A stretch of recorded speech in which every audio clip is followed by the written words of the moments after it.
Өдрийн төрөг үзэгчтэй Тэнгэр панел эхэлж байна. За өнөөдөр бид цагаан дахалгийгдэх хар тамхины эргэлт түүн тавигдах хяналт сэдвийн хүрээнд хилцүүрлэг өрнүүлэгч байна. За студид ирсэн зочдод та бүхэн танилцуулъя. Сэтгцэн эрүүл мэндийн үндэсний төвийн сэтгэц нийгмийн эрүүл мэндийн албаны дарга Алтанзул.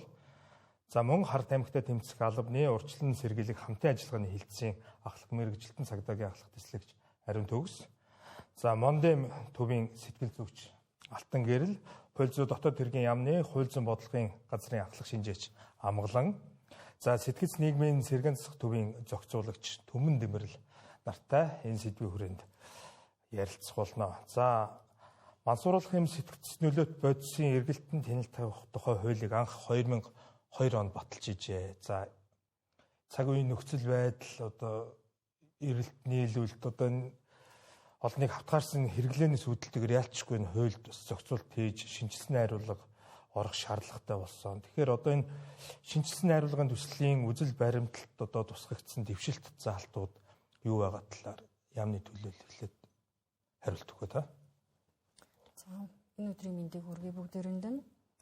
За мансууруулах юм сэтгцэс нөлөөт бодисын эргэлтэнд хяналт тавих тухай хуулийн шинжилсэн найруулгын төслийг бол цогц бусад салбаруудыг бүх салбаруудыг хамруулаад цогц байдлаар одоо ингээд боловсруулахыг бол зорьсон. За энэ хуулийн төсөлд бол тусгагдж байгаа одоо онцлог хэд хэдэн зохицуулж байгаа асуудлууд байгаа. Нэгдүгээр одоо нэр томьёоны тодорхойлт гэдэг асуудал маш чухал гэдэг хууль хэрэглээний хувьд. За энэ одоо хар тамхитай холбоотой асуудал бол энэ эргэлт зохицуулсан хуулиудаас гадна эрүү зөрчлийн хуулиудад хэрэглэгдэж байдаг. Хүний одоо ял шийтгэлтэй холбоотой асуудал дотор хэрэглэгдэж байдаг учраас нэр томьёоны тодорхойлтыг маш тодорхой зохицуулж одоо тайлбарлахыг зорж өгсөн байгаа. Ингээд 17 шинэ нэр томьёо бол энэ хуулийн төсөлд одоогийн байдлаар тусгагдаад байгаа. Хоёрдугаар Монгол улс дотоодын жагсаалттай болох асуудал байгаа. За энэ олон улсын гэрээ конвенцэд тусгагдаагүй мансууруулах сэтгцэс нөлөөлөх үйлчилгээтэй бодисууд одоо гэрээнд л тусгагдсан. Тэгсэрнээсээ шинээр маш олон төрлийн ийм үйлчилгээтэй бодисууд гарч ирсэн. Тэгэхээр яг энэ байдал олон улсын гэрээнд тусгагдаагүй бодис гэдэг одоо шалтгааны улмаас маш олон одоо эргэлтэнд оруулж буй хар тамхины одоо 8-ачд гэх юм уу одоо гэмт хэрэг зөрчилүүлж буй хүмүүсийн хувьд бол одоо ял шийтгэлээс одоо мултрах юм боломжийг одоо олгоод байгаа одоогийн нөхцөл байдал. Тэгэхээр яг нь одоо Монгол улс маань өөрийн гэсэн дотоодын жагсаалттай болно. Тэр жагсаалтанд одоо орсон бодисууд маань дотроос ангилагдаж орж ирэх юм байна. Энэ ангиллууд маань бол хоригдсон, хязгаарлалсан, уруулан хэрэглэх эрсдэлтэй им мансууруулах сэтгцэс нөлөөлөх үйлчилгээтэй ургамал гэсэн 4 ийм ангиллаар бол тусгагдаад байгаа хуулийн төсөлд бол за энэ одоо бодисынхаа ангиллаас хамаараад тухайн бодисуудын одоо нөгөө ангиллаас хамаараад хууль ёсных нэргэлтэнд ямар байдлаар явагдах юм бэ гэдгийг одоо бүх одоо салбаруудад одоо хэрэглэгдэж байгаа салбаруудаа ингээд тодорхойлоод хууль ёсны эргэлтэн ямар байх вэ гэдгийг энэ хуулиараа тодорхойлж өгөхийг зорьсон байгаа. За жишээлбэл одоо юу байна л да? Эрүүгийн хууль дээр та бүхэн мэдж байгаа тийм ээ хууль бусаар тээвэрлсэн тохиолдолд гэдгийн тэргийн шинж байгаа. За ямар тохиолдолд хууль бусаар тээвэрлсэн бэ гэж үзэх вэ гэхээр хууль ёсны эргэлтийг нь тодорхойлсон буюу хууль ёсны тээвэрлэлтийн тодорхойлсон хуулийн зохицуултыг харах шаардлагатай.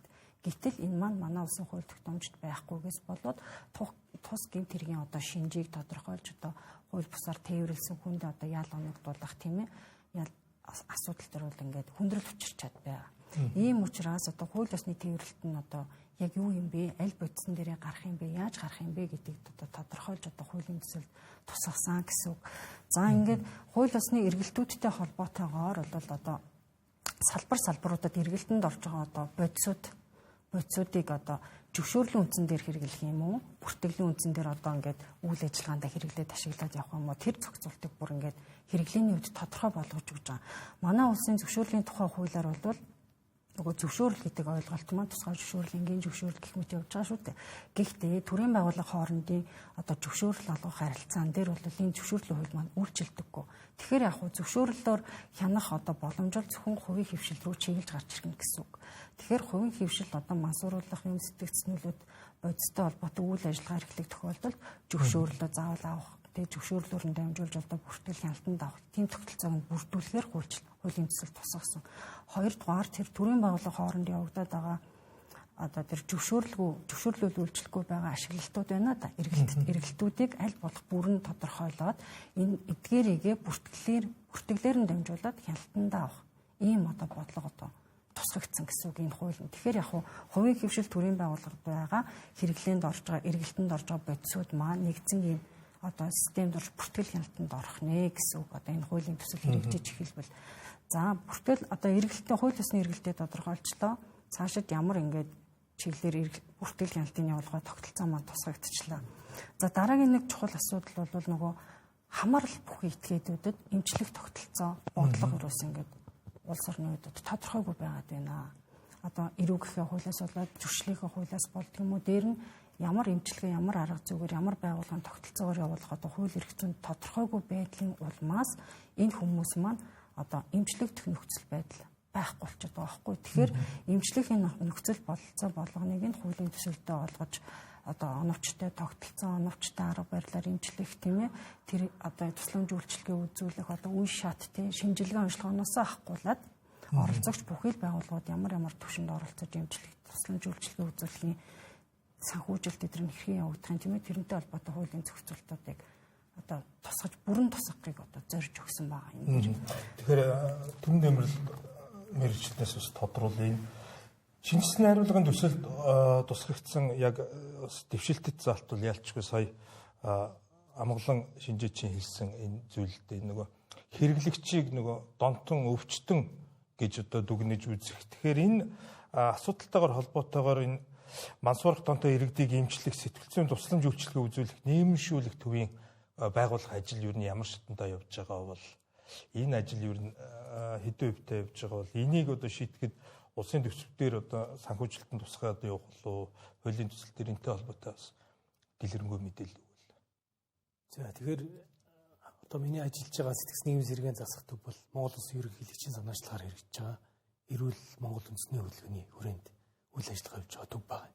За манай төвийн одоо үйл ажиллагаа бол дундх эмэгтэй хүнд одоо сэтгэл засалцаан үеийн цогц арга хэмжээ хэрэгжүүлэх юм чиглэлтэй. 24 оноос эхлээд үйл ажиллагаа хийсэн. За тэгэхээр 25 онд манайх 78 хүнд одоо яг бодисын хэрэглээний асуудалд 78 хүнд тусламж үйлчлэг үзүүлсэн байна.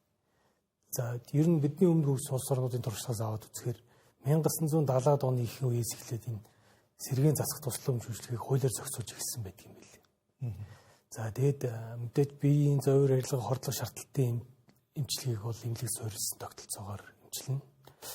Яг гол нөгөө нийгмийн амьдрал тасан зохицох зан үлийг өөрчлөх энэ эмчилгээний аргачлал хэлбэр бол одоо сэргээн засах тусламж үйлчлэгээр дамжуулж одоо өргөдөг. За энэ хуулийн одоо шинжилсэн найруулгаар бол энэ сэтгц нийгмийн сэргээн засах тусламж үйлчлэгийг зохицуулах тийм зүйл залтууд орж байгаагаар онцлогтой байна л да.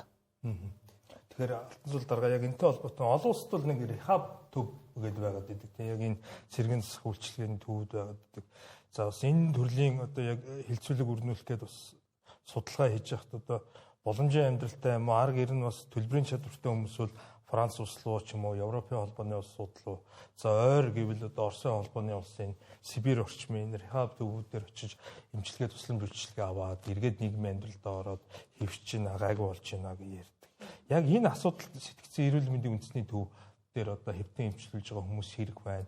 Шинэ хуулийн төсөл батлагдвал яг энэ сэргээн засахтай холбоотой энэ дондох эмгэгтэй хүмүүс одоо үзүүлэх үйлчилгээтэй холбоотой энэ зардал мөнгө одоо улсын төсөв сууж байгаа зардал мөнгө нь хэр байна. Сэтгцэн эрүүл мэндийн төвч одоо бас ачаалаад дийлэхгүй байгаад байна. Одоо энэ хүмүүс маань нэмэгдээд нөгөө хэрэгтэн ялтан биш одоо нөгөө өвчтөн гэж авч үзээд эмчилгээ үйлчилгээ үзүүлээд эхлүүл сайлаа бэлтгэхээр цаваа бэлт гэдэг асуудал эргээ хөндөгдөх байх л та. За сэтгцэн эрүүл мэндийн үндэсний төв бол яг улсын хэмжээнд бол одоо яг энэ тусламжийг үзүүлэх үндсэн одоо улсын мэргэжил арга зүйгээр орон нутаг одоо дүүргээ удирддаг аль бие усны одоо төрийн байгууллага байгаа. За яг одоо сүүлийн одоо 5 жилийн одоо мэдээгээр ер нь бол нийт одоо амбулаторийн болон хэвтэн эмчилүүлэх статистик тоо харахад бол за ер нь нийт одоо өвчлөлийн бүртгэгдсэн одоо өвчлөлийн бараг 10-аас 20% нь бол яг энэ одоо масууруулга сэтгц нөлөөт эмийн одоо хараат байдлаар бол үйлчлүүлэгч нар маань хандсан байдаг. За энэний одоо яг энэ одоо үзүүлэлтүүдийг ингээд хараад үзэх юм бол дийлэнх нь буюу бараг 90% за хувь нь бол ерөөсөө архин донтох юм гээр эмчилүүлж одоо хэвтэн эмчилүүлж амбулаторийн тусламж бол авч байна. Гэтэл үлдсэн одоо ер нь 10% за хувь нь бол ер нь бол одоо масууруулах донтох одоо асуудлаар одоо тусламж үйлчлэгээ авч байна. За гэтэл одоо Сэмүүдийн хувьд бол юу вэ гэхээр манад бол яг тусламж үйлчлэгээнд бол 33 ортой. Яг тусламжийн одоо яг энэ мас сурвалж болон архин дондох эмгээг эмчлэх одоо 33 орны тусламж байдаг боловч дийлэнх одоо үйлчлүүлэгч маань бол архины асуудалтайгаар хандаад за ерөнхийдөө бол бид нар бол 80 орны түвшинд бол одоо ер нь бол жилдээ тусламж үйлчлэгээг бол одоо үзүүлж байгаа юм статистик харагдаад байна. За гэтэл одоо яг энэ Сэмүүдийн одоо эмчилгээнд бол яадаг вэ гэхээр мас сурвалж донтой эмгэгтэй хүмүүс маань сайн дураараа одоо эмчлүүлэх хүсэлтэй тохиолдолд бол энд эмчлүүлдэг гэсэн үг. За манай дээр бол одоо яг хийж байгаа эмчилгээ бол амбулаторийн за хэвтийн эмчлүүлэх за өдрийн эмчилгээний эмчилгээ явж байгаа. За мөн одоо өөртөө туслах бүлгийн одоо тусламж явж байгаа боловч яг одоо мас сурвалж одоо донтой иргэдэд одоо үйлчлүүлэгчдэд үзүүлэх тусламж бол хангалттай сайн явахгүй байна гэсэн юм үзүүлэлт байгаа. За яагаад ийм одоо тусламж байнаас явахгүй байна гэвэл хэд хэдэн бас шалтгаан байгаа. За нэгдүгээрт нь болохоор бидний хувьд бол одоо энэ яг одоо өнөөдрийн одоо тусламж үйлчилгээний санхүүжилт маань эрүүл мэндийн даатгалын одоо тусламж дээр илүүтэй явж байгаа. За өөрөөр хэлбэл энэ маань яаж байна гэхээр эмнэлэг түшгэлсэн тусламжнда илүү их санхүүжилт нь яваад за өөрөөр хэлбэл одоо мас сурвалж одоо донтох эмгэгтэй иргэдийг нэг 7-оос 10 хоногийн дотор за сая гаруй төгрөгөөр одоо эрүүл мэндийн даатгалаас нэхэмжил авч Сэмүүд эмчилж байгаа гэсэн. Гэтэл юунд байхгүй байна гэхээр нөгөө хүний одоо эмчилгээний батжуулга, сэтгэл заслын эмчилгээ, сэтгц нийгмийн сэргээн засах тусламж үйлчилгээнд дээр бол одоогоор бол санхүүжилт хангалттай биш байна гэж гарч байна. Ер нь бол одоо жилээс жилд бол одоо нөгөө сэтгцийн эрүүл мэндийн тусламжинд бүгэлж одоо ирж байгаа санхүүжилтийн байдал маш одоо төвхтэй. За ер нь одоо 2006 онд бол одоо нийт эрүүл мэндийн төсвийн 2% байсан бол 2024 онд бол 1.2% болж буурсан. За ялангуяа одоо яг энэ мас сурвалж донтой этгээдийн тусламж одоо үйлчлүүлэгчийн тусламж үйлчилгээнд тэр зарцуулах тусгайсан одоо тэр community гэж ярьдаг те нийгэм хамт олон тулгуурсан сэргээн засах тусламжийн зарцуулах төсөв бол тодорхойгүй байгаа юм. Энэ төр яг нэг зүйлийг бас нэмээд тодруулаад асуухад арх согтууруулах хунтааны хамааралтай донцсон иргэд бол одоо би бол архины хамааралтай энийг эмчлүүлье гэд нээлттэй ил тод яриад эмчилгээ нэг юм одоо танай наркологийн засагт эмчилгээ тусламж үйлчилгээ аваа явахад асуудалгүй байдаг. Хин ч гэсэн одоо тэрийг ингээд хүлэн шүрч чад. Яг энэ хар тамхи одоо сэтгц нөлөөт бодистой холбоотой хамааралтай хүмүүс чинь энийг ил гаргах ч юм уу хэлж эмчилгээ тусламж авахар нэг хэрэгтэн юм уу сэжигтэн болчих хэрэглэгч гэдэг ийм хяналтанд орчихгүй гэсэн ийм айдас болгоомжл байгаа учраас илүү ийм сүүдрийн хэлбэрлүүгээ шилжээд байна уу гэсэн айдас байна. Энийг одоо энэ шинэ бодлогоор одоо яаж зохицуулах хэрэгтэй болов? Ер нь бол яг энэ бол айгүй тулгымцсан асуудал болчиход байгаа. Ер нь бол үйлчлүүлэгч нар маань тэр болгон одоо засгийн газрын байгууллагуудад хамтахаасаа илүүтэй төрийн бус байгууллага хувийн хвшлийн эмнэлгүүдээр өнөөдөр хордлогоо тайлуулаад сэтгэл зүйн эмчилгээ, заслын эмчилгээг илүүтэй аваа явж байна хувийн хвшлүүдээр.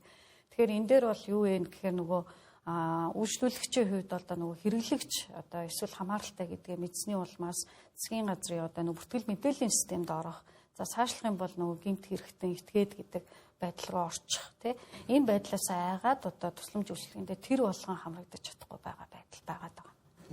За ариун төгс офицероос тодруулах юм байна. Манай улс дургадаг мас сурвалж юм энэ нөлөөт энэ олсны төрлийн ургамал гэдэг. Эднийг одоо энэ компанид ажил өрнүүлээ сүүлийн үед устгадаг, шатаадаг болсон гэж. Яг энэ дээр одоо төсөв суугж байгаа төсөв санхүүжилт тэр байна. Энийг одоо яг ийм одоо 100 намрын цагт одоо яг өөр очиж төөж авдаг, тэрийгэ боловсруулдаг одоо энэ иргэддэр ч юм уу энэ сэжигтнүүдээр одоо тавьж байгаа хараа хяналт одоо ямар түвшинд байна. Энэ нэг тарилангийн бүс нутгууд ургаж байгаа энэ газруудын одоо ургац одоо ер нь байхгүй болчт юм уу? Эсвэл дахин ургаад ийд юм уу? Ер нь яавал улс мөргөө одоо дахиж ургахгүй болох харамж авд юм бэ?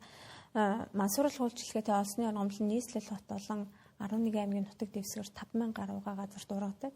За олсны ургамлыг устгахаар хар тамхитай тэмцэх албанаас жил болго устгалын ажлыг зохион байгуулдаг. Устгал гэдэг арга хэмжээг зохион байгуулдаг. За энэ тухайн устгал арга хэмжээг зохион байгуулахад шаардлагадах төсөв хөрөнгө гэж мэдээж яриг тогтоогдсон. За Монгол улсын гэмтэргээс үрсэн сэргийлэх ажлын алба болон яг тархац тогтоогдсон аймагуудын гэмтэргээс үрсэн сэргийлэх салбар зөвлөл болон засаг даргын нөөц хөрөнгөөс энэ санхүүжилтийг шийдвэрлээд устгах ажлыг зохион байгуулдаг. За устгах ажлыг зохион байгуулахдаа мэрэгжлийн байгууллагууд болох одоо байгаль орчны яамны ургамал хамгааллын газар гэдэг нөгөө мэрэгжлийн байгууллагаас зөвлөгөө тусламж авч иж энэ ургамлыг устгах ажлыг зохион байгуулдаг. Гэхдээ нөгөө энэ ургамлыг устгаад байгаа боловч энэ ургамлын нөгөө байгальд тэсвэртэй тэр нөгөө нэг чадвараас болоод одоо 7 юм уу 14 хоногийн дараа шатаагааж ч юм уу одоо нөгөө янз бүрийн байдлаар устгаж байгаа шүү дээ. Шатаах юм хор цацах аргаар устгаж байгаа. Гэвч энэ маань нөгөө нэг тэсвэртэй учраас ахаад 10 юм 14 хоногийн дараа ургаад гараад ирдэг юм байдаг. Тэгээд харт эмхтэй тэмцэх газраас ерөн яг нөгөө 4-5 сарын үед энэ устгал ажлыг зохион байгуулдаг. Ургахаас өмнө нөгөө хор цацах маягаар устгадаг. За ингээд тэсвэртэй учраас гараад ирж байгаа энэ байдлыг нөгөө таслан зогсоох зорилгоор шатаадаг ч юм уу гихмчлэн байдлаар устгалын ажлыг зохион байгуулдаг. Хэдий нөгөө мэрэгжлийн байгууллагатай ингээ хамтран зохион байгуулж байгаа боловч тодорхой хэмжээний юм шалтгаан нөхцлүүдээс болоод бүрэнгүүт устгахгүй байгаа юм нөхцлүүд байна. 2025 онд болохоор 1923 талбайд устгалын ажлыг зохион байгуулсан. За өнгөрсөн онуудад ер нь 14 аймагт тархац тогтоогдсон боловч устгалын ажлыг зохион байгуулад одоо 11 аймагт тархац тогтоогдоо 3 аймгийн тархац бүр устсан юм үзүүлэлт та.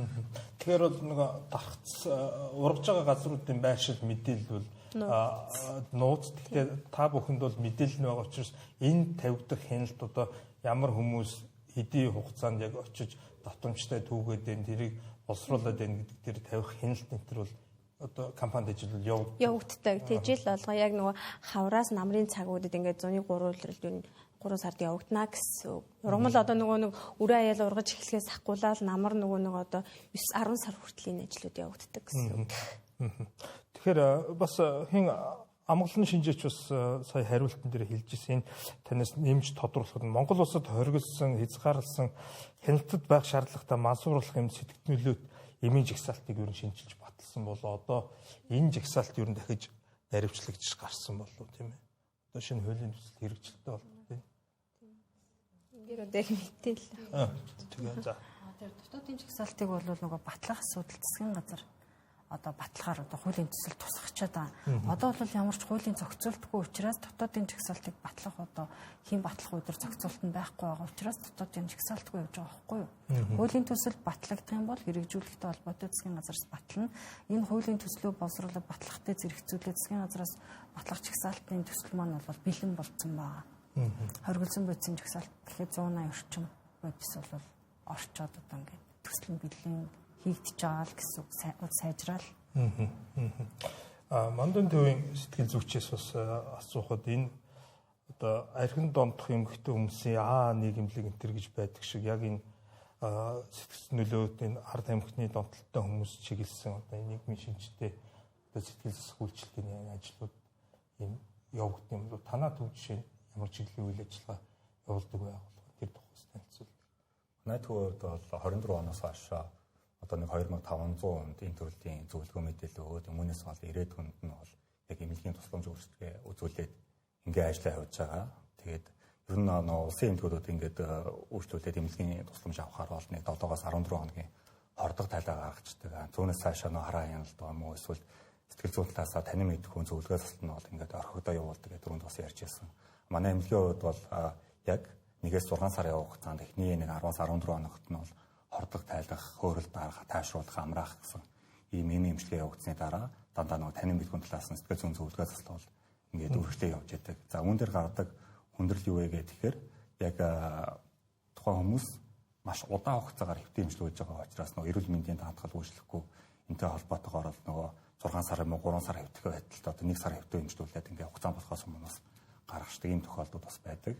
Тэгээд яг олон улс даяараа бол үнийг ингээд 1-6 сар эмнэлгийн нөхцөл хэвтэ эмчилүүлэхэд бол идэрэл нь бол нэг 60-70% байх юм бол энэ эмнэлэг хэвийн үйл ажиллагаа явуулж яах гэж үздэг. Манай хувьд бол одоогоор нэг 70% байгаа. Гэхдээ 3 жил огт хэрэглээгүй одоо байхад бол энэ үнийг бол бүрээ эдгэрсэн гэж үздэг учраас манайх одоо 70% байгаа шиг ирээдүйд бас хэдэн хувьтай болох нь бас мэдэгдээгүй. Гэхдээ яг 6 сарын хугацаанд нөгөө огт хэрэглээгүй хүмүүс маань хамгийн хүнд үеэ бол давцсан хүмүүс бол талаас дэш хөвн бол байгаад байгаа. Түрүүний ярьсан гэдэгтэй адилхан NA гэдэг бол бас ийм бүлэг бас байдаг. Гэхдээ энийг бол ингээд туршилтын байдлаар ингээд ажиллаад 5-6-8 хүн цуглуулад ингээд эмчилүүлээ бүр эдгэрсэн хүмүүстэй ингээд үйлчлээ явахад бол эрсдлүүд маш өндөр байсан учраас одоогоор зогсооцсон байгаа. Яагаад тэгэхээр нэг уруу татан одоо буцаад хэрэглэх магадлалууд бол өндөр байгаа гэсэн.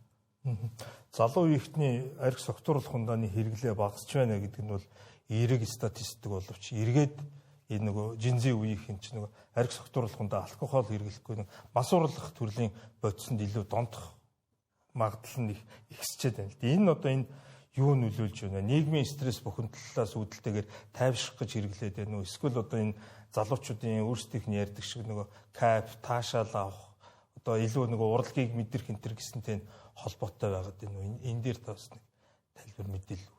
За тэгэхээр би 2001 онд нэгдсэн үндэсний байгууллагын одоо хөгжлийн хөтөлбөр Альянс гэх олон улсын байгууллагаас Монгол улсад хар тамхи мансууруулах бодис хэрэглэгчдийг одоо илрүүлэхийн судалгааны ажилд би оролцож байсан энэ улсын хил орчмын хүмүүсээр явагдсан судалгаа л да. Тэгэд ерөөсөө тэр үед хар тамхи гэдэг ойлголт ард иргэдийн донд ямар ч мэдээлэлгүй байсан. За тухайн үед одоо зүүн Азийн бус нутгуудад алтан гуравжлангийн орнууд гээд Вьетнам одоо Индонез зүүн өмнөд Азаар хар тамхины хэрэглээ маш өндөр байсан. За тэрийгээ дагсан дохын халдвар янз бүрийн одоо эрүүл мэнд түүний эрүүл мэндтэй холбоотой маш их эрсдэл бий болж ирсэн. Тэгээ Монгол улсыг бас хоёр том хөршийн дунд байдаг гэдэг агуулгаараа олон улсын байгууллагууд бас анзаарсан юм шиг байна. Тэгээд энэ тэр хөтөлбөр хэрэгжиж яхад тэр судалгааны ажилд би оролцоход ерөөсөө тийм мэдээлэл байхгүй. Зөвхөн тэр тодорхой зорилтод бүлэг буюу тэр үед биеийн үнэлэгчд за тэгээд нэг хил орчмын бүсээр байдаг тэр тээврийн жолооч нарын дундлын дандалт судалгаа хийж үзсэн. Ямар ч тийм мэдээлэл байхгүй байсан. Өнөөдөр одоо 20 бараг 5 жил болж байна шүү дээ. Тэрнээс хойш. Эргээ харахад бол Монгол улс дамжин хөрвүүлэгч биш, хэрэглэгч дундагч орн болсон байна. Тэгэхээр аливаа төрлийн дундах хэмэг гэдэг бол өөрөө нийгмээс шалтгаантайгаас гадна ерөөсөө маш олон хүчин зүйлс бий л дээ. Чи хүн амын мэдлэг хандлагаас эхлээд тэг манайх одоо урьдчилан сэргийлэх одоо хөтөлбөр бодлогогүй явж ирсний бас нэг илэрэл юм уу да. За хар тамхи хэрэгжилж болохгүй одоо ял аавна гэдэг ч юм уу одоо бүр хар тамхи татдаг хэрэгэлдэг хүн бол одоо ёс зүйн гажуудалгүй эрүүгийн гэмт хэрэгтэн мэт үздэг энэ хандлага шүүнүүдээр байгаад байгаа байхгүй. За бидний өмнө яг энэ түүхийг бидний өмнө хөгжсөн улс орнууд яг л тойроод гараагүй яг энэ тулаа гараад ирсэн. Тэд нар яасан гэхээр ерөөсөө засрал авдаг, эрүүлжиж болдог эмгэг гэдгийг нийт таниулж ирсэн. Тэгэхээр нөө ил гарч ирж тусламж үйлчлэг авдаг, янз бүрийн тийм амь насаа алдах одоо буруу аргаар тэр бодис хэрэглэх хэвээр хумигдж эхэлт юм байна л да. За манайх яаж нэг ерөөсөө л талд байдал руу орсон ерөөсөө хэрэглээ. За мэдээж сая цагдаагийн байгууллагын мэдээлж ярьж байгаа тэр тархац байна. Дээр нь одоо хил гайлаар орж иж байгаа синтетик бодисууд байна. Тэр үрийн эрүүл мэндийн одоо нийгмийн эрүүл мэндийн боловсрал байхгүй бидний хувьд бол. Тэгэхээр энэ сургуулийн өмнөх боловсралд одоо суурилсан урьдчилан сэргийлэх анхдагч урьдчилан сэргийлэхийн хөтөлбөр одоо бид нар одоо хэрэгжүүлэх хэрэгтэй.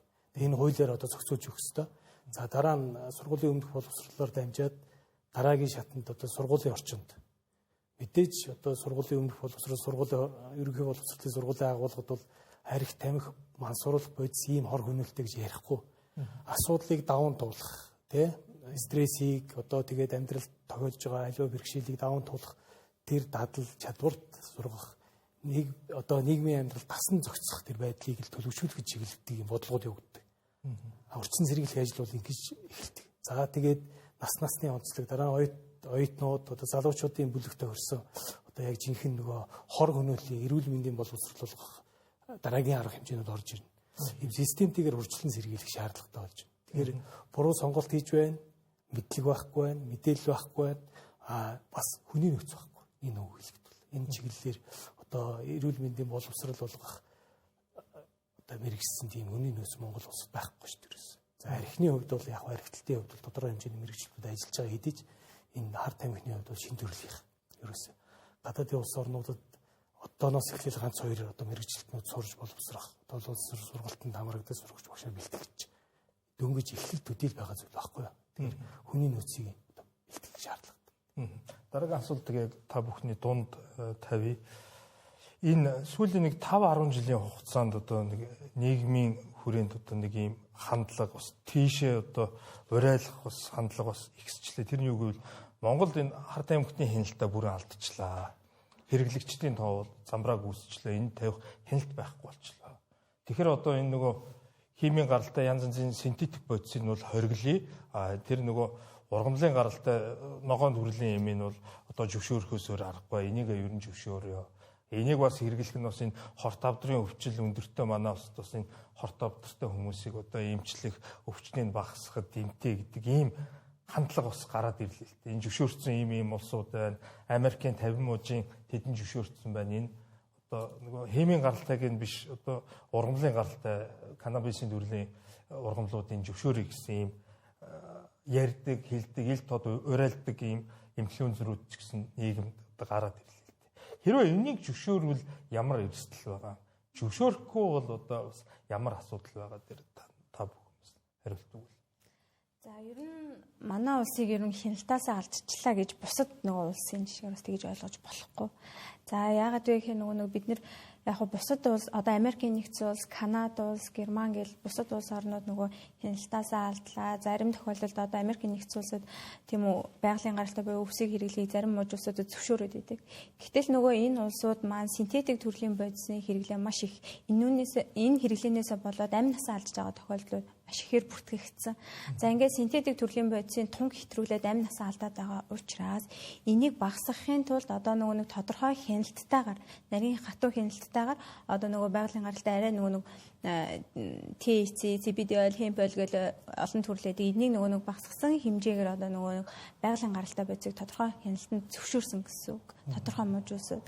Манай Монгол улсад болохоор одоо яг энэ байгалийн гаралтай зэрлэг олсны ургамал өвс. За тэгэл синтетик төрлийн бодисыг алийг ч зөвшөөрөөгүй. Энэ маань нөгөө эрүүл мэндийн байгууллагууд болоод олон улсын энэ гэрээ конвент зааснаар одоо энэ өвс ургамал нь хар тамхи мансууруулах бодис шүү гэдэг заалтаараа л явж байгаа. Тэрнээс бол зөвшөөрсөн асуудал бол одоо манай Монгол улсад байхгүй. Энийг яагаад манай Монгол улсад зөвшөөрч болохгүй байгаа вэ гэдэг дээр бас нэг тодтогод хэлэх зүйл байгаа.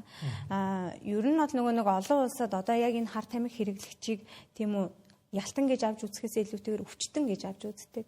Гэтэл өнөөдөр манай Монгол улсад ерөн бага орлоготой улс орнуудын хар тамхи хэрэглэгчдийн тоо 2030 он гэхэд одоо 45% өсөх хандлагатай байна гэдэг нэг прогноз судалгаа гэдэг бага орлоготой улс орнуудын хар тамхи. Өндөр хөгжилтэй улс орнуудын хар тамхи хэрэглэгчийн тоо буурах үзүүлэлттэй байна. Энэ маань нөгөө юуг илэрхийлж хэлээд байгаа юм гэхээр үнэхээр тэр өндөр хөгжилтэй улс орнуудад нөгөө нөхөн сэргээх төв буюу одоо хэрэглэгч донтогчдыг эмчлээд байна. Синтетик төрлийн бодис хэрэглэх юм бол ямар эмчилгээ хийх юм?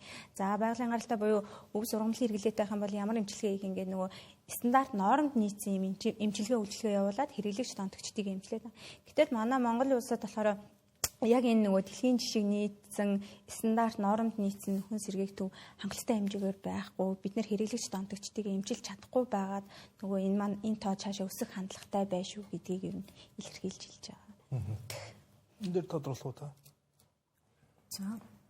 Бодисыг ямар тохиолдолд зөвшөөрөх вэ те? Одоо тэр хязгаарлалттай хялттай байх бодис идрүүл бол огт хориглосон бол бодисуд биш шүү дээ.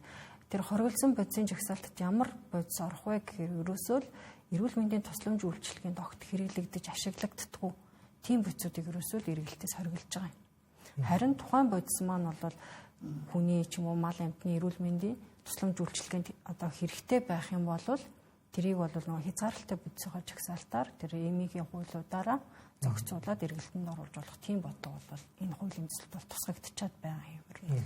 Тэгэхээр яг нь эрүүл мэндийн тусламж үйлчилгээнд одоо хэрэгтэй тогтоогдоогүй бодисууд бол хориглогдно гэсэн л концепттэй гэсэн үг. Яг энэ төрлийн за ингэж бодож байна. За манай улсын жижиг 3.5 сая хүн амтай. За архины хувьд аваад үзэлт бид нар бидний бие махбод физиологийн онцлог өөр шүү дээ. Тэр архийг хүлээж авч байгаа юм. Тэр яагаад архинд донтоод байгаа юм? Бидний өнөөдөр хэрэглээд байгаа тэр цагаан арх тий? Баруун Европын технологи шүү дээ. За бидний одоо өвөг дээдс малын гаралтаа сүү цагаан эдийн саргаж шимээ архил хэрэгжилж ирж ийсэн. Тэгтлээ айхтар архинд донтож ийсэн үү? За өнөөдөр тодорхой хэмжээнд одоо тодорхой байгалийн гаралтай ургамлыг зөвшөөрлөө гэж бодъё. Тэгвэл ийм одоо эрүүл мэндийн боловсралгүй тий ард иргэд бол шууд хошуураад тийш орно. Тэг улс үндэс байх үгүй юу гэдэг дээр асуудал үүснэ шүү дээ. Тийм учраас би бол ер нь Монгол хүний амьдралын чанарт сөргөөр нөлөөлдөг энэ бодисын асуудлыг ер нь хэрэгэл тэр зөвшөөрөх тумангийн зааж өгөх тэрийг бол боломжгүй зүйл гэж би боддог. Монгол хүн эрүүл байх ёстой. Амьдрал тий амьдралын чанартай амьдрал. Одоо байгаа хэрэгэлц нэгэнд хэрэглэгч болсон хүмүүс дундх өнгөтэй болсон хүмүүсээ л одоо эмчилж эмнэлгийн тусламж сэргээн засах тусламж үйлчлэгээ. За тэгээд урьдчилан сэргийлэх ажлуудаа л зөв оновчтол явуулах хэрэгтэй. Тэгээд нэгдсэн үндэсний байгууллагын төрөлдсөн байгууллагууд болох Дэлхийн эрүүл мэндийн байгууллага, мансууруулах бодис, гэмт хэрэгтэд тэмцэх албан гэж байгаа тийм ээ. Энэ хоёр байгууллагаас гаргасан бодисын хэрэглээний эмгэгийг эмчлэх стандартыг бид нар одоо орчуулж одоо энэ салбарт ажиллаж байгаа мэрэгчлэлтнүүдийг тэр чиглэлээр сургаж мэрэгшүүлэх. За 18 онд тухайн хоёр байгууллагаас гаргасан урьдчилан сэргийлэх өдөртөмж бий. Тэрийг ч гэсэн одоо орчуулж энэ салбарт ажиллаж байгаа хүмүүсийн мэрэгшүүлэх, сургалт явуулах тэр боломжийг нээж өгөх шаардлагатай болчихж байгаа. Тэгэхээр ганцхан төрийн хийх ажил биш л дээ. Эцэг их асраа хамгаалагч, за тэгээ сургууль, цэцэрлэг энэ чинь нийгмийн оролцоонд толгуурлаж зохион байгуулах арга хэмжээ шүү дээ. Тиймээс цагдаагийн байгууллага энэ төрлийн ажил, цагдаагийн байгууллага хийдэг ажил гэж харж болохгүй. Нийгмийн эрүүл мэндийн салбарын оролцоо зайлшгүй чухлаар тавигдтыг. Яг энэ төрлийн одоо донтох эмгэгтэй хүмүүстэй ажилладаг хүнийд яг энэ төрлийн эмгэгтэй хүмүүс яг энэ асуудалд ямар байр суурьтай юу гэв нь ярьдаг юм байна. Тэгэхээр яг миний хувьд ингээд ажиллаад үзэхэд бол осны төрлийн ургамал хэрэгжилсэн энэ төрлийн донтолтой хүмүүс бол бус синтетик төрлийн донтолтой хүмүүстэйгээ ер нь бол ажиллахад адилхан хүндрэлтэй байдаг. Яагаад тэгэхээр ой санамж алдагдах эм шинж тэмдэг маш өндөр байдаг. Дээрээс нь нөгөө тэнэгрэл буюу Альцгеймерийн шинж тэмдэг бол өндөр байгаа. Тэгэхдээ синтетик төрлийн бодисон дээр бол арай өөр шинж тэмдгүүд бол байгаад байдаг. Тэгэхээр энэ одоо ажиллах болох хэмжээ байна. Таны мэдгүй салаасаа зарим хүмүүс төр бүр ажиллах боломжгүй болцсон юм хүмүүс байгаад байдаг. Түрүүний ярьжсэн яг нөгөө бодлогын чанар дээр болохоор бид нарт яг ингээд аваад үзэх юм судалгаа шинжилгээр өсөө статистик баримтууд ерөөсөө байхгүй. Одоо ямар хэдэн хувь нь ийм бодисон донтоод байгаа, хэдэн хувь нь синтетик төрлийн бодисон донтоод байгаа гэсэн ийм зүйл байхгүй. Нөгөө талаас нь болохоор төрийн болон төрийн бас байгууллага, хувийн хөгжлийн байгууллагын оролцоо ерөөсөө бага байдаг. Энээсээ хамаарат амд амьдсан байдлаар бол за ингээд гарчлаа, газар авчлаа гэж яригддаг.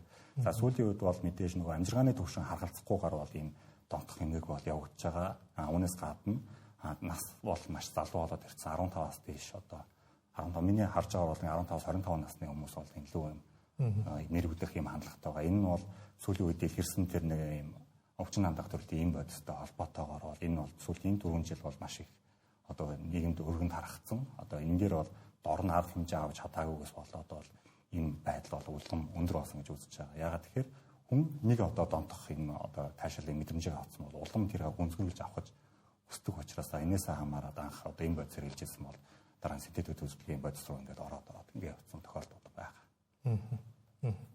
Тэгэхээр бас энэ төрлийн одоо эмгэгтэй хүмүүсийн зүгээс ярьдаг, хэлдэг, энэ тэнд ийм нуус нэрээр энэ тэнд бичсэн нийтлэлүүдийг бас харж ажиглаж явах тус нэг ийм үнцэг гаргаад идэв. Юу гэвэл Монголд үйлдэгж байгаа ихэнх гэмт хэрэгүүд бол арх согтууруулах хундаанаас үүдэлтэй байна. Арх бол ийм хүнийг маш агрессив, сөрөг болгодог учраас арх согтууруулах хундаа хэрэгэлсэн үед үйлдэгж байгаа гэмт хэрэг даллаг одоо янз янзын одоо бусдын бие талдах гэмт хэрэгүүд их байна. Харин мансуурсан тохиолдолд хүн бол янз янзын гэмт хэрэг үйлдэггүй, илүү тайван болдгоо, найрсаг болдгоо. Гэтэл яагаад энийг ингээд хуулиар хориглоод идэм бэ ч гэдэг ч юм уу. Эсвэл энийг ийм хэрэгэлсэн хүмүүст ял шитгэл оногдуулаад идэм бэ гэдэг асуудал ярьдаг л да. Та яг энэ чиглэлийн одоо мэрэгчлэлтийн хүний үед энэ тариулж яг энэ донтолтын энэ эмгэгтэй хүмүүсүүд гэмт хэрэг үйлдэх магадлал нь арх согтууруулах хундааны хамааралтай хүмүүстэй юм адилхан зөвөрлж үзвэл юу ямар вэ? За ер нь бол энэ сэтгц нөлөөт им бодис тийм асуулах болон сэтгц нөлөөт им бодис гэдэг энэ бүрэлдэхүүн одоо энэ бодисын бүрэлдэхүүнд бол 1961 1971 оны олон улсын конвенцэд жагсаасан им бодис одоо хэрэглээний зүйлүүд одоо хэрэглээний хүнсний хэрэглээнд хэрэгжилж байгаа гэдэг юм уу тийм зүйлүүдийг бол агуулгад эдгээр нь бүгд л одоо бие махбодод болно сэтгц одоо зан үйлийн одоо эрүүл мэндэд одоо хортой үр дагавартай. Өнөөдөр архин илүү эсвэл одоо мансуурлал нь илүү гэж хэлж болохгүй. Яагаад вэ гэхээр эдгээр бодисуудыг одоо олон улсын одоо эрдэмтэн судлаач нар судлаад энэ бол одоо бие махбод болон сэтгцэд бүгдээрээ дасал үүсгдэг, хамаарал үүсгдэг. Энэний улмаас эдгээр бодисыг хэрэглэсний улмаас солиорл үүсдэг гэдгийг одоо тогтооцсон эмчилгээний одоо бид нар эмийн эмчилгээ онцлогооны гайдлайнд энийг бид нар тусгацсан байдаг учраас өнөөдөр арх хэрэглэсэн хүн нь бага их гэсэн ойлголт бол байхгүй. За харин ч яг одоо юу гэж ярих гээд байна гэхээр одоо энэ мансууруулах бодис хэрэглэсэнтэй холбоотой хэрэг төвөгт оролцох байдал чинь нэмэгдэж байгаа. Энэ одоо нэмэгдэж байгаа. Зөвхөн архив гэж хэлж болохгүй. Яагаад гэвэл одоогийн байдлаар Монгол улсын яг статистик одоо мэдээр харахад биднэрт бол архины хэрэглээтэй холбоотой одоо хамаарлын эмгэгүүд нь арай өндөр байгаа боловч энэ ирээдүйд бол энэ одоо масууруулах байдлын сэтгэц нөлөөтийн байдлын хамаарлын эмгэг бол нэмэгдэнэ. Үүнтэй холбоотой одоо соёлын орол бусад одоо сэтгцэд гарах өөрчлөлтүүд нэмэгдэнэ. Тэгэхээр энэ дээр би одоо яг одоо мэргэжлийн хүний хувьд хэлэхэд энэ илүү гэж хэлж болохгүй. Тэгэхээр бүгд хүчтэй одоо хортой бодис гэдгийг бол хэлэх гэж байна. Тэгээ бидний статистикаас ингээд хараад үзэхэд одоо шүүхийн сэтгцийн магадлан комиссийн үзүүлэлтээс хараад үзэхэд за жилдээ 1,000 гаруй одоо шүүхийн одоо сэтгцийн магадлан одоо шинжилгээ хийж яхаа түүний одоо 4/1 нь бол яг масууралтай холбоотой хэрэг өнөөдөр ороод ирж байна гэдэг нь энэ одоо төрлийн бодисын одоо хэрэглээтэй асуудлууд ингээд чимээгүй байдлаар нэмэгдэж байгаа шүү гэдэг хэлмээр. Тэгэхээр ариун төгс мэрэгчлэнээс бас тодруулах нэг зүйл байгаа. Энэ манайд одоо контрабанд хэлбэрээр орж ирж байгаа, хилээр орж ирж байгаа энэ бүтээгдэхүүнүүд, энэ хууль бус бүтээгдэхүүнүүд хэд хэдэн улсаар орж ирдэг нь бол одоо бид нэр ингээд мэддэг тийм мэдээлэлээс авдаг. Турк байна, хойд урд хоёр хөрш байна, тийм Европын зарим орнуудаас, за Зүүн Азийн орнуудаас гэдэг энэ орж ирж байгаа энэ хууль бус энэ бодис синтетик төрлийн бодисууд дээр тавих хяналтан дээр гайл дээр асуудал байна уу? Энэ тээвэрлж байгаа хүмүүс арга хэлбэр нарийсаад байна уу? Энэ дээр ямар арга хэмжээ юу авч байгаа юм бол одоо ч сүүлийн үед энэ залуучууд өсвөр насныхаа энэ дунд сургуулийн сурагчид нөгөө би айгүйх цахилгаан аймаг хийх хэрэгэлдэг боллоо гэсэн. Одоо ч тэрлүүн хүртэл нөгөө энэ бодис чинь одоо арга хэлбэрээ өөрчлөөд бие хэлбэрээр ороод ирдэг болчлоо гэж бас мэдээлэл явуулсан. Энэ болгон дэр тавих хяналт хүн хүчний болцоо хангалтгүй байгаад байна уу? Юу энэ нөлөөлөл? За манай улсад үйлдвэрлэж байгаа энэ мансууруулах юм сэтгцэд нөлөөд бидтэй холбоотой гэмт хэргийг 100% гээд аваад үзэх юм бол 70% дотоодд орж байгаа үс ургамал эзэлдэг. 30% гадаад улсаас орж ирж байгаа синтетик төрлийн бодис эзэлдэг. За синтетик төрлийн бодис дийлэнхтэй алтан гурвалж байгаа хавирган сарны улс орнууд гэдэг энэ төрсэн. За мөн бүгд найрамдах Хятад ард улс, Оросын албаны улс, Турк улс, Вьетнам гэл нэг улс орнуудаас ерөн орж ирж байгаа тохиолдлууд байгаа. За мэдээжийн хэрэг сүүлийн үед одоо үлдэгдэж байгаа энэ гэмт хэрэг маань нууц тал дараагаар үлдэгддэг учраас хүнд тээврээ ачаад тийшин дээр хэмжээгээр нууцсан байдлаар карго илгээмжийн байдлаар орж ирж байгаа. За яг энэ хил гайлтай холбоотойгоор одоо нэг олон улс зорчиж байгаа нисэж байгаа энэ хөдөлгөөний дөрөв мэдээжийн хэрэг гайлын ерөнхий газар хяналт тавина гэсэн. За мөн тагнуулын ерөнхий газар олон улс ингэж хяналт тавьж ажилдгаа гэсэн. За яг цагдаагийн ерөнхий газрын харт тамхитай тэмцэх алба гэдэг маань дотооддоо үлдэгдэж байгаа одоо энэ хил гайлаас бусад үйлдэлт нь хяналт тавьж ажилдаг гэсэн. Тэгэхээр нөгөө нэг хил гайлаар орж ирж байгаа тэр үйл явдалд ерөөсөө гайлын ерөнхий газар хяналт тавьж ажиллах юм хэрэгтэй гэсэн.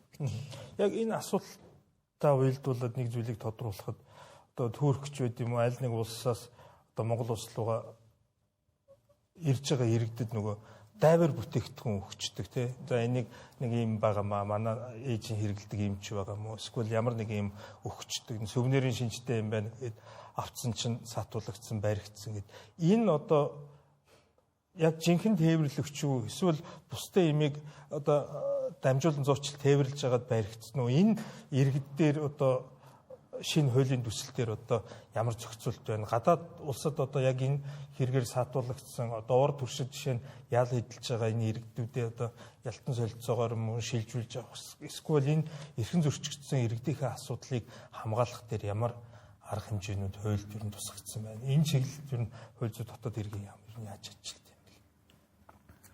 Үнэхээр яг хохирцсон байгаад байна уу? Эсвэл юу байна уу? Тэр иргэдийн асуудлыг тэ ялгаж салгах. За энэ чиглэлээр бол одоо төрийн байгууллагууд одоо хэрхэн яаж оролцох вэ те чиг үүргүүдийн одоо аль болох тодорхой хуулийн төсөлтөд тусгаад хэрэгжүүлэхэд одоо тодорхой байх үүднээс тусахыг зорж байгаа. Яг энэ бусад улс орнуудад одоо энэ гэмт хэрэгт холбогдож болзошгүй иргэдийг одоо хамгаалах үүднээс бол манай цагдаа тагнуулын байгууллагууд бол гадаад хэргийн яамд бол тухайн улс орныхоо хууль зохиолох байгууллагыг цагдаа нөгөө эрх бүхий байгууллагуудтай нь бол хамтраад ажиллаж байгаа. Тухайн гэмт хэрэг гаралтаас гаргахаас нь сэргийлэх зэрэгээр одоо аль боломж дарга хэрэгслүүдээр бол ажиллаж байгаа цагдаа тагнуулын байгууллагууд бол дээр нь хоёр улс хоорондын эргэцэн харилцан туслалцаа үзүүлэх гэрээ гэж байдаг. Тэр гэрээгээ хэрвээ одоо маш сайн зохицуулттайгаар хийх замаар те гадаад хэргийн яам хөлзүүдтэй хэргийн яам хоёр улсын хоорондын байгууллага төрийн байгууллагуудын оролцоотойгоор тэр гэрээгээ хийх замаараа л одоо тухайн улс дахь Монгол улсынхаа иргэдийн эрхийг бол хамгаалах боломжтой. Тийм байдлаар бол угаасаа тийм тогтолцоо, эргэцэн тогтолцоо байсан. Яг энэ чиглэлээр болвол гадаад хэргийн яам ямар дэмжлэг үзүүлж ажиллах уу, цагдаагийн байгууллагада, тагнуулын байгууллагада гэх мэтчлэн айлын байгууллага хүртэл ямар хөө чигүрхтээ оролцох вэ гэдэг хуулийн цэлтэй бол тусгаал явж байгаа одоо бол. Өшөөч ямар асуулт байлаа? Тий, ер нь тэр асуултыг хариулах. Тэр нөгөө гадны улсын тэр тээвэр дээр бол манай улс бол багаж тоног төхөөрөмж бол хувьд бол маш хомсдолтой байгаа. Одоо хилээр орж ирж байгаа бараа ачаа тээвэр тийм ээ контейнерээр орж ирж байгаа бараа бүтээгдэхүүнд одоо хяналт шалгалт хийхэд одоо илрүүлэгч багаж хэрэгсэл маш хэрэгтэй байдаг. Одоо тухайн гайл хил хамгаалах байгууллагууд гэхэд одоо тоног төхөөрөмжөөр хангалттай, дээр нь лабораториор хангалттай одоо хангагдчих юм бол энэ тал дээр хяналтаа тавиа явах боломжтой гэж харж байгаа. Бусад улс орны жишгүүд бол ерөөсөө хил дээр орж ирж байгаа бүх бараа бүтээгдэхүүнэл маш сайн тоноглогдсон лаборатори тоног төхөөрөмж багц хэрэгслийн үндсэн дээр л илрүүлэх боломжтой ажиллаж шүү дээ. Тэрийг бол Монгол улс бол хэлийн бомбтууд дээр ядаж одоо энэ орж мансууруулах сэтгэл нөлөөт байдс одоо оруулж ирдэг 5 хэлийн бомбт байгаа шүү дээ. Ядаж тэр 5 бомбтуудаа бэхжүүлэх шаардлагатай байгаа байхгүй юу? Энийг хүртэл хуульчилж бэж энэ хуулиа хэрэгжүүлэх тал дээр анхаарч ажиллахгүй бол одоо анхаарч ажиллах шаардлагатай л гэдэг нь харагдаад байгаа юм байна. Байсгээл одоо хэвлэл мэдээлэл сайтуудаар ажиллаа гэхгүй тийм ямар ч тоног төхөөрөмжгүй багаж хэрэгсэлгүй хүн яаж илрүүлэх мэдээж ойлгомжтой шүү дээ. Дээр нь тухайн ажилтнуудыг тухайн байгууллагын ажилтнуудыг чадахжуулах асуудал бас бид маш одоо мэрэгчлэтнүүдээ сайн бэлтгэх одоо эмчлэх тогтолцоон дээр ч яригдж байна. Одоо таних мэдих илрүүлэх төр хүний нөөцөөр чадахжуулах асуудал ч мөн яригдж байгаа. За энэ жоохон уучлаар болчмгүй асуулт байж магадгүй. Гэхдээ зайлшгүй одоо асуух ёстой асуултын нэг юу гэвэл энэ байсгээл хэвлэл мэдээллийн сайтуудаар мэдээлэл гардаг. Олонний танил тэр дуучин ийм төрлийн бодис хэрэглээд шүүхээс 2.5 жилийн ял авлаа, 3.5 жилийн ял авлаа. Удалгүй нөгөө ялаа хугацаагаа бүрэн дуусгахгүй наан суллагдаад гарчдаг. Одоо тэгэл уран бүтээлээ хийгээл явж идэг. Энэ эргээд энэ залуучуудад энэ төрлийн бодис хэрэглэх нь асуудалгүй юм шүү. За ингэсгээл бүрийн ялаа идэлгүй ингээл гарчдсан юм байна, болчдсан юм байна. Эсвэл энэ чинь одоо Зүүн Азийн орнууд тэр дундаа Солонгос, Япон тэр чинь одоо энэ төрлийн асуудал холбогдсон хүмүүс ч нэг юм нийгмийн зүгээс одоо сошиал буллитлэлт гэдэг шиг одоо ямар нэгэн олон нийтийн арга хэмжээнд оролцохыг эсвэл дийлэгц телевиз хэл мэдээлэлээр гаргахыг хязгаарлалцдаг. Манай ч нь бол одоо ингээл ил цагаан шүүхээр таслагдсан. Тэгээд ялаач бүрэн идэлээгүүд нэг 5-6 сар суучаа гарч ирэл одоо уран бүтээлээ хийгээл дуулаад өстө мундаг хүншгилийн тэнд подкастт ороод бараг л хэрэгэлдэг барьдаг байснаа гайхуулаад ярьж байгаа энэ хандлагууд байхад шүү дээ. Энэ чиглэлд ямар арга хэмжээ вэ? Энэ залуучуудын одоо хүүхд залуучдын үлгэр дуурайл болоод байгаа тэр уран бүтээл чинь тэр рэпрүүч нь бас энд нөлөөлөд байгаа юм шүү. Эднэрт одоо ингээд нийгмийн зүгээс ямар нэгэн одоо хязгаар тавихгүй учраас эн чинь ингэж болтгол юм байна. Энэ хүн шиг нэг алдлаа гэхэд ингээл нийгмийн үйл ажиллагаанд оролцол ингээл явж болтго юм байна гэсэн юм хандлага бас өөгшүүлээд байгаа юм шүү. Тэгэхээр ер нь бол бид нар бас нөгөө шин төрлийн учраас гадаадын улс орнуудын туршлагыг л харж байна л да. Тэгэхээр яг мансууруулах бодис хэрэгэлсэн гэдэг одоо үйлдэл бол одоо тэр хүнд хамаарал үүссэн өвчтөй хүн гэдэг агуулгаар харах. За хэрэгэлсэн үедээ ямар нэгэн улгаа ч юм уу ямар бусдын эрүүл мэндийн эрхчлөөнд одоо асуудал үүсгэсэн бол тэр эрүүгийн одоо тэр үзүүлэлт төр эрүүгийн хариуцлага үлээдэг. Хэрэгэлсэн тэр үйлдэл дээр эмнэлгийн чанартай сэргээн засах эмчилгээний асуудал яригдах хэрэгтэй.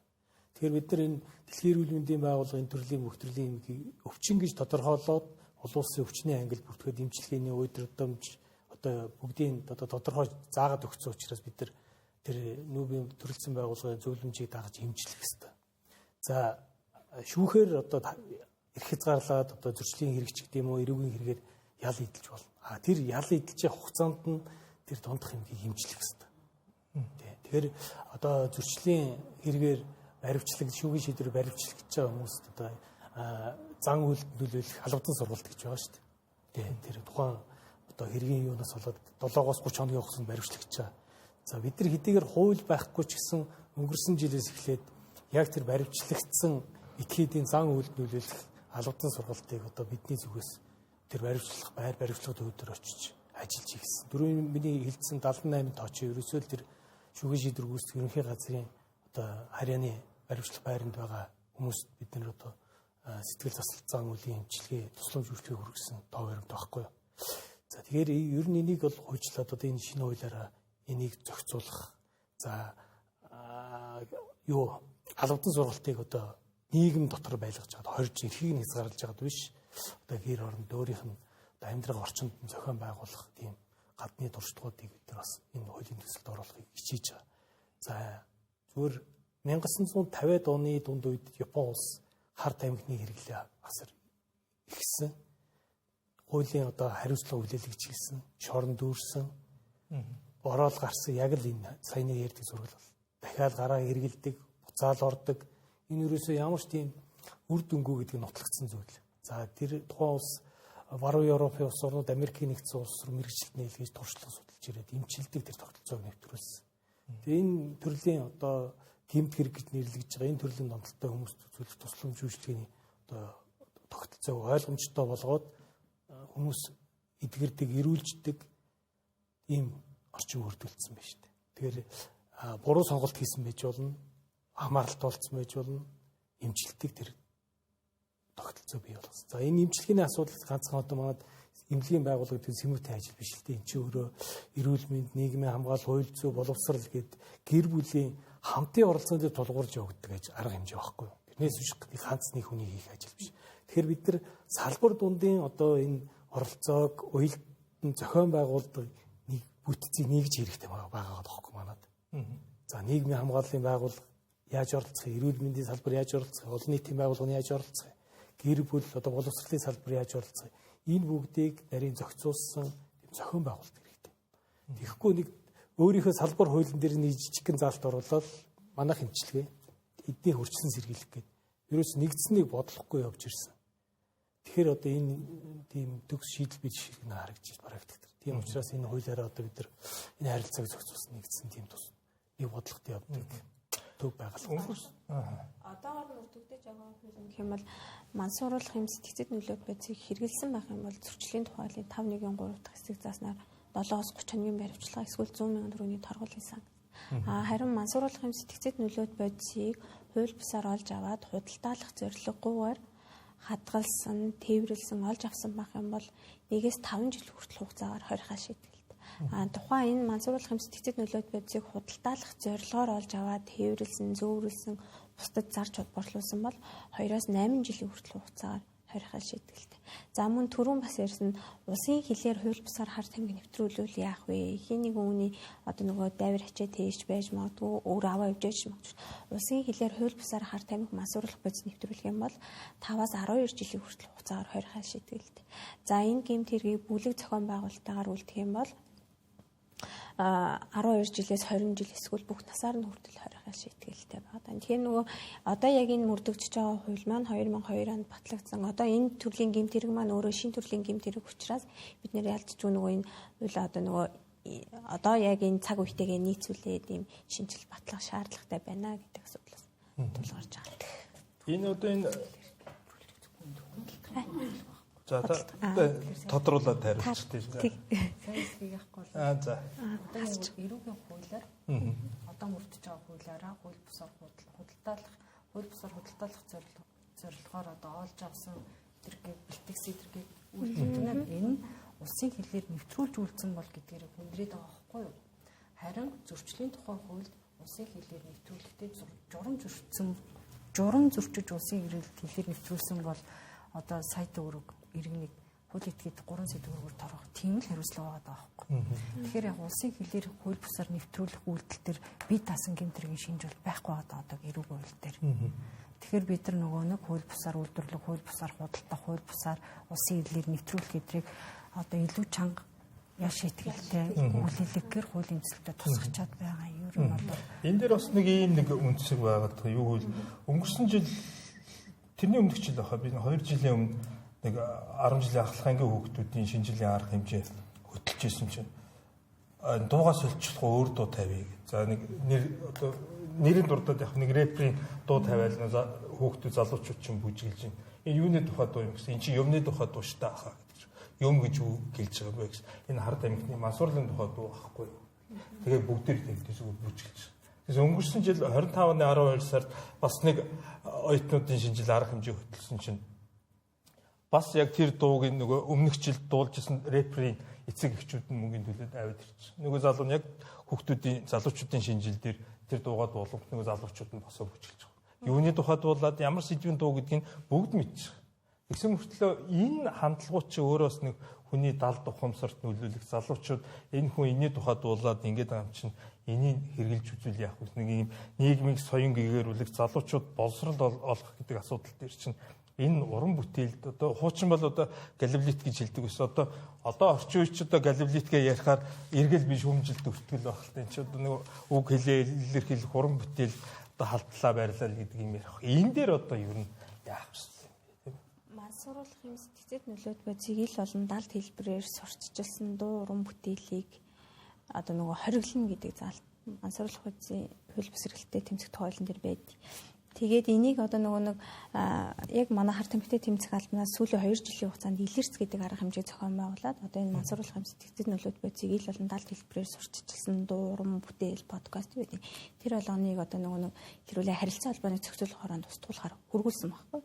Гэтэл нөгөө харилцаа холбооны зохицуулах хороонд хургуулсан боловч тэрийг заавал Facebook дээр ч юм уу YouTube дээр тавигдсан бол заавал тэр нөгөө бета компани руу нөгөө нэг альбом тод явуулж ийж ингээд одоо нөгөө 50% юм уу 60% юм яг нөгөө мэдээлэл агуулсан байх юм бол устгана. Энэс доош нөгөө мэдээлэл агуулаг бол устгахгүй гэдэг нөгөө ийм асуудлууд гарч ирээ. Яг нөгөө бидний ийм нөгөө шийдэх төвчний асуудлууд бас арай биш болж байна. Энэ манай сэтгэл зүйч имч хоёроос хариул энэ одоо залуучууд яаж сэтгэл зүйд нөлөөлж сэтгэл зүйд бол эн чинь өдөөж энэ урам зориг одоо урамшууллын төвийг одоо сэтрээж бадрааж одоо хамааралтай болох тэр хэрэглээд үзэх юмсан гэсэн сонирхол дур хүслийг нэмэгдүүлж гин гэж үзэж байна. А нөгөө талаараа юу вэ гэвэл энэ дээр хамгийн их анхаарах зүйл мэдээж маш олон өдөөгч сэтгэвч хүчин зүйлүүд байдаг. Найз нөхдөд одоо цуглаан байд юм уу, баяр ёслол байд юм уу, бар савнд цуглах байд юм уу, бүжиглэх байд юм уу те. Гэхдээ хувь хүний боловсрал гэдэг юмыг бид нар аягүй анхаарах хэрэгтэй. Өнөөдөр энд ярьж байгаа зүйл нөгөө сонголтын тухай яриад шүү дээ. Эрүүл зан үйлийг би сонгох уу? Би энэ мансууруулах байцаар би таашаал авахыг сонгох уу гэдэг энэ боловсролыг өсвөр үе залуучуудтай бид нар аягүй сайн суулгах хэрэгтэй байгаа юм. Энийг боловсролын системээр ч дамжуулаад за одоо тэр ажлын байран дээр нь ч дамжуулаад насан туршийн одоо боловсрал гэдэг энэ боловсролын яамны энэ хөтөлбөрийн дагуу бид нар энийг тасралтгүй сургаж ээж энэ эрүүл сонголт гэдэг юм бид нар сонгох хэрэгтэй. Энийг бид нар энэ залуучуудад төлөвшүүлэхэд анхаарах хэрэгтэй гэсэн үг. Ямар ч зүйл бид нарыг жаргаж баярлуулж болно те. Гэхдээ бид энийг одоо төр зуурын одоо тэр баярлуулж жаргах зүйлээр насан туршийн амьдралаа харлуулах уу гэдэг юмн дээр л одоо залуучуудад оролцсон. Энэ сонголтыг хийхэд нь туслах хэрэгтэй. Тэрнээс биш бид нар өнөөдөр дууг хориод юм уу, уран бүтээлийг хориод юм уу, утга зохиол тэр блогийг хориод бол бид нар бас тэр болгон амжилттай тэмцэж одоо арга зүй биш байхаа гэж бодож байна. Харин эсвэргээрээ тэр одоо хүүхэд өсвөр үе залуучуудын амьдрах ур чадвар буюу life skill, soft skill гэдэг одоо сэтгэл зүйч нар маань ярьдаг. Одоо юу гэдгийг өөрийгөө хайрлах, бусдыг хайрлах, өөрийгөө ойлгох, илэрхийлэх одоо юу гэдгийг те шүмжлэлтэй хандах, төлөвлөх гэл энэ олон энэ сэтгэл зүйн ур чадваруудаа нэмэгдүүлэх байна. Сайн ярих юм бол одоо энэ хэрэглээд байгаа хүүхдүүдийн одоо залуучуудын цаанд дандаа л одоо сэтгэл зүйн асуудлууд явж байдаг. Өөрийгөө илэрхийлж чаддгүй байдаг. Тэд нарт одоо дотгошоо, ганцаардмал одоо тэг нийгэмдээ тасан зохицох чадвар багтай ийм одоо асуудлууд бол яригдчихэд. Тэгэхээр энэнийг одоо сайжруулах, ингэж стрессээ зөв аргаар тайлах, аз жаргалыг амар аргаар биш одоо амьдралын одоо олон зүйлийг асуудлаа зөв шийдвэрлэх замаар туулах гэдэг энэ юмыг одоо бид нар сургаж хүмүүжүүлснээрээ бид нар эндээс сурсан сэглэх боломжтой гэж харж байна. Угаасаа яг ингээд одоо миний хувьд өнөөдөр хүртэл ажилласан хүмүүс хараад хаад бол ойролцоогоор 20% нь бол яг нэг юм одоо нийгэмдээ ингээд дуу хөгжим одоо илэрхийлж байгаа ийм хүмүүсийн бол нөлөөлөлд автаад бол хэрэглэж эхэлсэн хүмүүс бас байгаад байдаг. За үүнээс гадна түрүүний ярьсан шилтэн бол яг ингээд судалгаа харахад бол ингэж байгаа юм л да. Хүн одоо өөрийнхөө нөгөө хангалтаагүй хэрэгцээг хангахын тулд амьдрт юм байна. Тэгэхээр ямар хэрэгцээ хангалтаагүй байна гэхээр нөгөө өөрийгөө илэрхийлэх ийм хэрэгцээ, нээлттэй чөлөөтэй байх гэсэн хэрэгцээнд хангалтаагүй эсвэл бага наснасаа тайван амар амгалан байх ийм аюулгүй орчинд өсөх гэсэн ийм хэрэгцээнд хангалтаагүй хүмүүс бол хэрэгжилж байгаа ийм байдал бол илрээдэд. Нөгөө талаасаа тухайн хүмүүсийн нөгөө хит их эрхлүүлсэн буюу бүх зүйлийн одоо бэлэнчлэг сэтгэлгээгээс ингээд итгэхий бөөцөлөд өсгсөн ийм хүмүүс бол нөгөө юмд одоо хин нэгэнд одоо үгүй гэж хэлэх ийм чадамж байхгүй, бие даа шийдвэр гаргах, зөв бурууг нь ялгаж салгах ийм одоо чадамж байхгүйгээс болоод хэрэглээд эхэлсэн ийм тохиолдлууд бас байдаг. Тэгээд эндээс харахад бол ерөөсөө гэр бүлийн хүмүүжил өсөрсөн орчин бол энэтэй шууд холбоотой гэдэг нь бол ажиглагтаад байна. Би бас асууж амжаагүй байж магадгүй энэ сэдвийн хүрээнд та бүхэн бас нэг энэ өнцгөр бас нэг тайлбар өгч одоо хэлье гэж бодож ирсэн. Миний асууж амжаагүй зүйлээ та бүхэн бас нэг тойроод байр суурь илэрхийлчих. Манай хэлцүүлгийн цагийн нүрээд бас дуусч байна. Та бүхэн сүүлийн асуултыг та бүхэнд үлдээе. Сайн тэр нөгөө нэг урлаг соёлынхан оролцсон уран бүтээлтийн шингээдийн нэг тэр асуудалт бол одоо зөрчлийн хуульд одоо нэмэлт өөрчлөлт оруулах хуулийн төсөл бол дагалдж байгаа маань хуулийн төсөлд.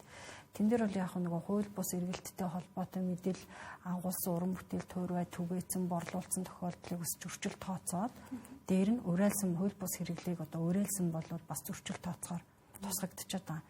Энэ тохиолдолд одоогийн төсөлд бол нэг хүнийг бол 10 саяар үйл этгээдэг бол 50 сая төгрөгөөр торгох одоо тийм үлийн зохицуулт одоо ядарч өрчлөөрөө энэ тохиолдолд ингэж хариуцлага хүлээлгэж яа гэдэг юмуд бол орчод байна. За Монгол улсын хувьд бол энэ хар тамхиг яагаад хориглох гээд байгаа вэ гэдэг дээр манай мэргэжилтнүүд түрүү хэллээ те. Энэ маань одоо мансууруулах сэтгцэд нөлөөлөхөөс гадна мөр донтолт бий болгочдөг. Тим төрлийн бодис байдаг. Энэ нь цаашлаад хүний удмын санд нөлөөлөх маш том эрсдэлтэй байдаг. Энийн цаашлаад яг улс орны эдийн засгийн үндэсний аюулгүй байдалд сөргөөр нөлөөлөх эрсдэлтэй байдаг учраас одоо ингээд хориглоё гэж ямар нэгэн юунуудыг болвол ерөөсөө л хориглоё эмнэлгийн зөвлөмжүүлэлтийн хэрэглэгддэггүй болвол ерөөсөө л эрсдэлээс хориглоно. Тэр хэрэглэгддэг бодисуудаа бол бүртгэл хяналтын доор тэр зөвхөн эмчилгээ үйлчилгээнд л хэрэглэн шүү гэдэг концепцэл баримтлагдаж байгаа юм.